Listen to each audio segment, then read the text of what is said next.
नमस्कार विद्यार्थी मित्रांनो, स्वागत आहे तुमचे सुनीता सावले या आपल्या यूट्यूब चॅनलवर। तर आजच्या व्हिडिओमध्ये आपण महा-टी-ई-टीचा पेपर बघणार आहोत। प्रश्न क्रमांक 1, खाली सामासिक शब्दांचे विग्रह दिलेले आहेत, त्यातील चुकीचा पर्याय कोणता आहे? या प्रश्नामध्ये आपल्याला सामासिक शब्दांचा विग्रह व त्याचा चुकीचा पर्याय कोणता आहे ते ओळखायचे मित्रांनो। हे अव्ययी भाव समासाचे शब्द आहेत। तर या प्रश्नाचं योग्य उत्तर आहे पर्याय क्रमांक 2, प्रतिदिन, दिनाला अनुसरून। तर हा पर्याय चुकीचा आहे। प्रतिदिन या शब्दाचा विग्रह होतो प्रत्येक दिवशी। प्रश्न क्रमांक 2, बालकाला निसर्गात खेळू व बागडू दिले पाहिजे असे विचार खालीलपैकी कोणी मांडले? तर या प्रश्नाचं उत्तर आहे पर्याय क्रमांक 3, रुसो। प्रश्न क्रमांक 3, गाळाची मृदा खालीलपैकी कोठे आढळते? तर गाळाची मृदा मित्रांनो खालीलपैकी कोकण येथे आढळते। तर या प्रश्नाचं योग्य उत्तर आहे पर्याय क्रमांक 3, कोकण। प्रश्न क्रमांक 4, राष्ट्रीय पर्यावरण अभियांत्रिकी संशोधन संस्था खालीलपैकी कोठे आहे? तर राष्ट्रीय पर्यावरण अभियांत्रिकी संशोधन संस्था नागपूर येथे आहे। तर या प्रश्नाचं योग्य उत्तर आहे पर्याय क्रमांक 3, नागपूर। प्रश्न क्रमांक 5, सर्वोच्च न्यायालयाचे न्यायाधीश वयाची रिकामी जागा वर्ष पूर्ण झाल्यावर निवृत्त होतात। तर या प्रश्नाचं उत्तर देण्याचा प्रयत्न करा मित्रांनो तुम्ही। या प्रश्नाचं योग्य उत्तर आहे पर्याय क्रमांक 1, 65। प्रश्न क्रमांक 6, ख, घ, छ, ठ, ढ या व्यंजनांना कोणते व्यंजन म्हणतात? तर ह्या व्यंजनांना महाप्राण म्हणतात मित्रांनो। या प्रश्नाचं उत्तर आहे पर्याय क्रमांक 2, महाप्राण। प्रश्न क्रमांक 7, पणजी, कार्निवल तर जैसलमेर कुठे ते आपल्याला ऑप्शनमधून शोधायचे मित्रांनो। तर या प्रश्नाचं योग्य उत्तर आहे पर्याय क्रमांक 4, मरुभूमी उत्सव। जैसलमेर मरुभूमी उत्सव। प्रश्न क्रमांक 8, कल्याणेश्वर या शब्दाचा विग्रह ओळखा। तर खाली आपल्याला ऑप्शन दिलेले आहेत। कल्याणेश्वर या शब्दाचा विग्रह होतो कल्याण करणारा ईश्वर तो कल्याणेश्वर, म्हणजेच ऑप्शन क्रमांक 2, कल्याण करणारा ईश्वर तो कल्याणेश्वर। प्रश्न क्रमांक 9, खालील पर्यायांपैकी संपर्कजन्य रोग कोणते? तर खाली आपल्याला पर्याय दिलेले आहेत मित्रांनो, ते तुम्ही वाचून घ्या। या प्रश्नाचं योग्य उत्तर आहे पर्याय क्रमांक 4, इसब व गजकरण। तर संपर्कजन्य रोग हे इसब व गजकरण हे आहेत। प्रश्न क्रमांक 10, वर्षभराच्या काळात पृथ्वीवर वेगवेगळे ऋतू निर्माण होतात, याचे योग्य कारण खालीलपैकी कोणते? तर आपल्याला 2 कारणे दिलेली मित्रांनो, अ आणि ब। आपण अ कारण बघू, पृथ्वीचा कललेला आस, ब पृथ्वीची कक्षीय गती। तर या प्रश्नाचं योग्य उत्तर आहे पर्याय क्रमांक 2, अ आणि ब ही दोन्ही उदाहरणे बरोबर आहेत। म्हणजेच अ म्हणजेच पृथ्वीचा कललेला आस व पृथ्वीची कक्षीय गती ही दोन्ही कारणे ही बरोबर आहेत। प्रश्न क्रमांक 11, खालीलपैकी कोणत्या मानसशास्त्रज्ञाने अनुवंशासंबंधी संशोधन करून अनुवंशाचे नियम मांडले?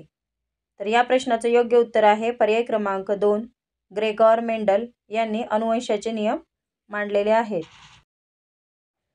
प्रश्न क्रमांक 12, व्यक्ती व तिच्या भोवतालचे वातावरण यांच्यातील आंतरक्रियातून मर्मदृष्टी प्राप्त होते व समस्या सोडवली जाते असे मत कोहलर यांनी मांडले आणि प्रयोगाने हे सिद्ध केले। याकरिता त्यांनी खालीलपैकी कोणत्या प्राण्यावर प्रयोग केले? तर एक खाली ऑप्शन दिलेले मित्रांनो। या प्रश्नाचं योग्य उत्तर आहे पर्याय क्रमांक 3, चिंपांझी। प्रश्न क्रमांक 13, पुढीलपैकी कोणाला ज्ञानपीठ पुरस्कार मिळालेला नाही? तर या प्रश्नाचं उत्तर आहे पर्याय क्रमांक 4, पु ल देशपांडे। पु ल देशपांडे यांना ज्ञानपीठ पुरस्कार मिळालेला नाही। प्रश्न क्रमांक 14, काळ ओळखा। तर मित्रांनो आपल्याला खाली वाक्य दिलेले, आपण वाक्य बघू, पृथ्वी सूर्याभोवती फिरते। तर या वाक्याचा आपल्याला काळ ओळखायचा आहे। या वाक्याचा काळ होतो साधा वर्तमान काळ। पर्याय क्रमांक 3, साधा वर्तमान काळ। प्रश्न क्रमांक 15, लिंग बदला। खाली आपल्याला घोडा हा शब्द दिलेला आहे, या शब्दाचे आपल्याला लिंग बदलायचे आहे।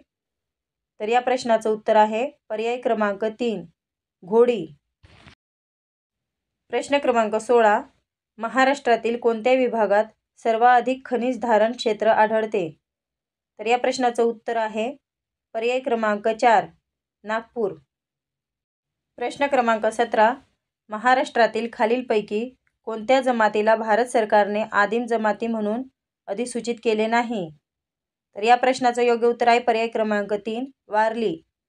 मित्रांनो, केळकर समितीच्या अहवालानुसार महाराष्ट्रातील कातकरी, माडिया, गोंड व कोलाम या जमातींना प्राचीन आदिवासी गट म्हणून गणना केली आहे.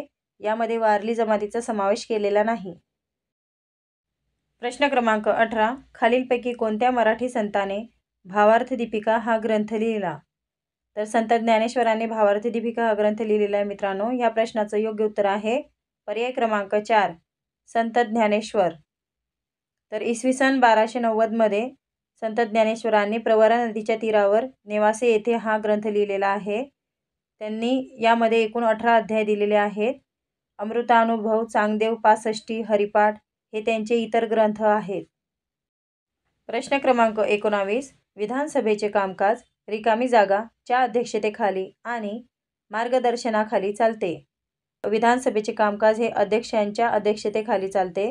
तर या प्रश्नाचं योग्य उत्तर आहे पर्याय क्रमांक 3 अध्यक्ष. प्रश्न क्रमांक 20. पुरामुळे दरवर्षी भरणारे नवे जलोढ खालीलपैकी कोणते आहे? तर ते खादर आहे मित्रांनो. या प्रश्नाचं उत्तर आहे पर्याय क्रमांक 1 खादर. प्रश्न क्रमांक 21. देवगिरीचे नामांतरण करून दौलताबाद असे नाव ठेवणारा कोण? तर देवगिरीचे नामांतर करून दौलताबाद हे नाव ठेवणारा मोहम्मद तुघलक होता. तर या प्रश्नाचं उत्तर आहे पर्याय 4 मोहम्मद तुघलक. प्रश्न क्रमांक 22. वस्त्रांशी संबंधित गटात न बसणारा पर्याय कोणता? तर या प्रश्नाचं उत्तर आहे पर्याय क्रमांक 3 हिमरू. प्रश्न क्रमांक 23. धारणेचे मापन करताना खालीलपैकी कोणती पद्धती वापरली जात नाही? तर पठण पद्धती वापरली जात नाही मित्रांनो. तर या प्रश्नाचं योग्य उत्तर आहे पर्याय क्रमांक 4 पठण पद्धती. प्रश्न क्रमांक 24. स्मरणाचा प्रमुख घटक ग्रहण यावर परिणाम करणारा एक घटक म्हणजे व्यक्तीची मनोगत. यामध्ये खालीलपैकी कोणती बाब येते? तर या प्रश्नाचं उत्तर आहे पर्याय क्रमांक 3 मानसिक पक्वता. प्रश्न क्रमांक 25. राम गणेश गडकरी यांनी कोणत्या नावाने कविता लिहिल्या? तर या प्रश्नाचं उत्तर आहे पर्याय क्रमांक 1 गोविंदाग्रज. राम गणेश गडकरी यांनी गोविंदाग्रज या नावाने कविता लिहिलेल्या आहेत. तसेच अनिल यांनी आत्माराम रावजी देशपांडे, तसेच केशवसूत कृष्णाजी केशव दामले व बालकवी त्र्यंबक बापूजी ठोंबरे या नावाने यांनी कविता लिहिलेल्या आहेत. प्रश्न क्रमांक 26. परिमळ या शब्दाचा समानार्थी शब्द कोणता आहे? तर खाली आपल्याला ऑप्शन दिलेले आहेत. त्यामधून आपल्याला परिमळ या शब्दाचा समानार्थी शब्द शोधायचा आहे मित्रांनो. या प्रश्नाचं योग्य उत्तर आहे पर्याय क्रमांक 2 सुगंध. प्रश्न क्रमांक 27. गुरुजी विद्यार्थ्यांना व्याकरण शिकवतात. या वाक्यातील क्रियापदाचा प्रकार ओळखा. तर मित्रांनो, या वाक्यामध्ये आपल्याला क्रियापदाचा प्रकार कोणता आहे ते ओळखायचं आहे. या प्रश्नाचं योग्य उत्तर आहे पर्याय क्रमांक 4 द्विकर्म. प्रश्न क्रमांक 28. राजीव गांधी प्राणी उद्यान महाराष्ट्रातील रिकामी जागा जिल्ह्यात आहे. तर या प्रश्नाचं उत्तर आहे पर्याय क्रमांक 3 पुणे. प्रश्न क्रमांक 29. भारतीय वनस्पती सर्वेक्षणचे मुख्यालय कोठे आहे? तर भारतीय वनस्पती सर्वेक्षणचे मुख्यालय कोलकाता येथे आहे. या प्रश्नाचं उत्तर आहे पर्याय क्रमांक 2 कोलकाता. प्रश्न क्रमांक 30. खालीलपैकी कोणत्या पर्वताला महाराष्ट्राचा एव्हरेस्ट म्हणून ओळखले जाते? तर या प्रश्नाचं योग्य उत्तर आहे पर्याय क्रमांक 3 कळसुबाई. अशा प्रकारे मित्रांनो, आज आपण TETचा पेपर बघितला आहे. व्हिडिओ आवडल्यास लाईक, शेअर आणि सबस्क्राईब करा. धन्यवाद.